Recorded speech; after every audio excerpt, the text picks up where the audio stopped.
हा व्हिडिओ अशा विद्यार्थ्यांसाठी आहे की ज्यांना वाटते माझ्या मित्रांना किंवा मैत्रिणीला खूप चांगले मार्क पडत आहेत पण मला पडत नाहीत, त्यांच्यासाठी ही फक्त लाईन वाचा, नंतर मी अर्थ सांगतो तुम्हाला.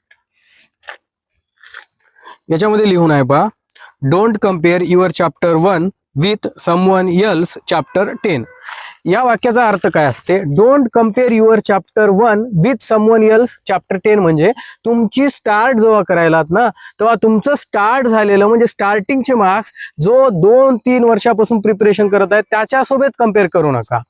जेव्हा त्याने सुरुवात केली असेल ना तर तेव्हा पण त्याला स्टार्टिंगला कमी मार्क पडत असतील, त्याला पण स्टडी करायला जास्त टाइम म्हणजे हार्ड वाटत असेल, बसू शकत नसेल जाग्यावर 3-4 तास. तसं तुम्ही आत्ता सुरुवात केली त्याच्या 3 वर्षाच्या मेहनतीसोबत तुम्ही कम्पेअर करू नका स्वतःला.